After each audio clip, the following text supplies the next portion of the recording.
will say after the worship today that they have been to church. Come on, preach. Come on, that's preach. a misnomer.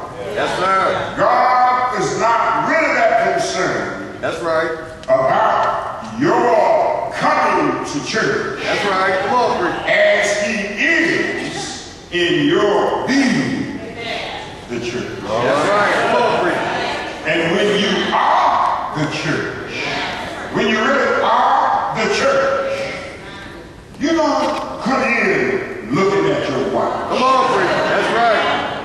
That's right. When you gonna get out here? How long is it going to be? Right. When you are the church, you are so involved in the teaching of the word. That's right. That you lay aside the cares of the world. Right. You recognize that you are in the refueling place. That's right. The re-energizing place. But you won't get it by sitting even in the assembly talking to somebody else. That's right. While the preaching is going on. Amen, folks. Or reading something else other than the Bible. And the preaching is going on. Then some people will leave sometimes. I've seen this over the years. I've been preaching 55 years. And I've heard people over the years, members of the church, you know, I just didn't get anything from the series. Well, did you bring anything to put in there? That's right. Because if your heart is not there, and you're not paying attention, and all you're worrying about, and some of you worried about now not knowing me, how long is he going to preach? Well, when you worry about that, your mind can't dwell on the worship. Right. Right. And there are others here, and I'm sure most of whom I'm talking to right now, people who have come to worship God. Right. Not to worship the preacher. Right. Not to emphasize the preacher. So worship God. Right. And whether I were preaching or not this morning, we would still have your Bibles. Right. I know that Brother Rupert preaches the same thing that I preach. Right. Many of the other brothers who preach here who are gospel preachers, all of us are under marching orders. Right. Therefore, I call your attention to one verse in the book of Proverbs that I want to begin this meeting with. That verse is Proverbs chapter 14, verse 12. Proverbs 14 and verse 12. I hope you will listen in view of eternity. And if you're not a Christian, recognize and remember what I just said. It's not a matter of just coming to church. God wants you to be That's right. the church. That's right. And if you're not a Christian, listen for the message that will help you leave here as a part of the Church of Christ. Proverbs chapter 14, very familiar verse. Most of us who study the Bible, there is a way which seemeth right unto a man, but the end thereof are the ways of death. Simple verse. There is a way which seemeth right to a man, but the end thereof are the ways of death. This sermon comes from a background of an experience I had a few weeks ago. I went to Houston, my home, from Dallas. I went to Houston and made a speech at a certain place. And when I left the place, I was headed back to my hotel, which was at Harvey Airport. There are two airports in Houston, the big international Airport, and then we have a smaller airport called Hobby Airport, regional airport. And, my hotel was there, and I was going on to San Diego the next day, so I was trying to get back to my hotel. And in my leaving the place where I had spoken, I turned and I thought I was headed for the hotel, which was right by the airport. And as I drove and drove and drove and drove, I began to see some things that I hadn't seen on the way there. That's right. I said, no, this is not the way I came. So I turned around, went back to the intersection where I made the turn, drove up to a convenience store.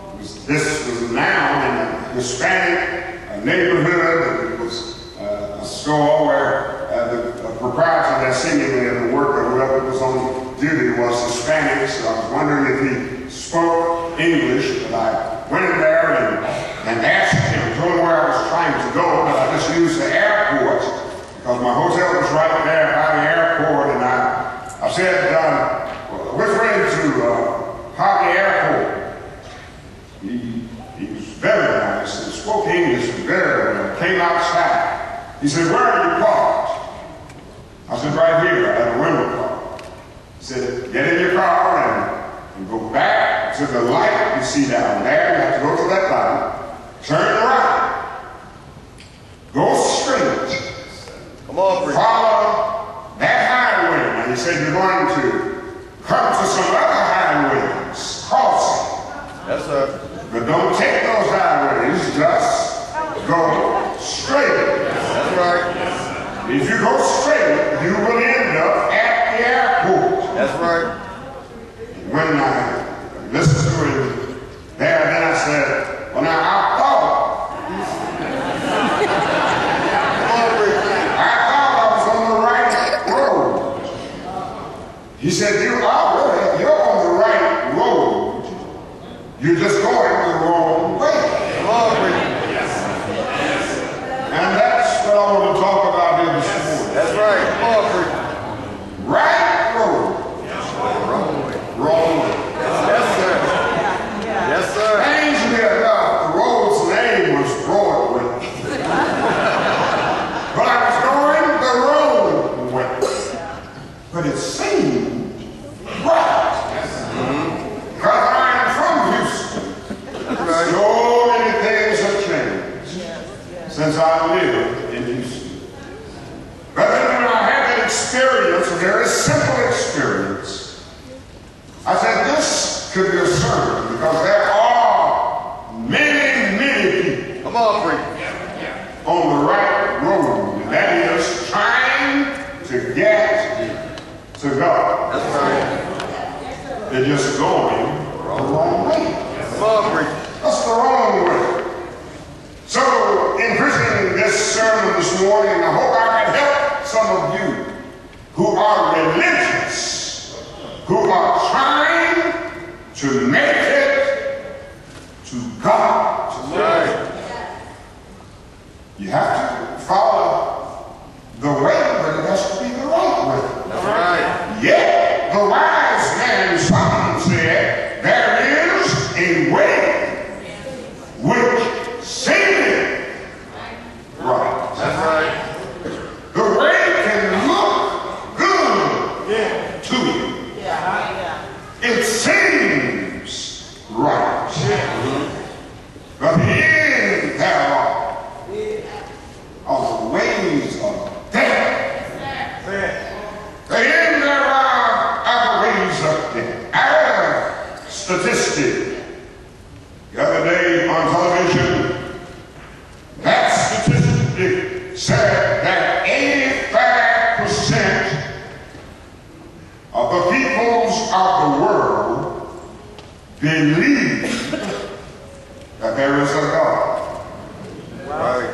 85% of the world, people in the world, believe in God. That there is a higher power than themselves. They may not call him God or Jehovah as we do. Come on, preacher. But they believe that there is a higher power.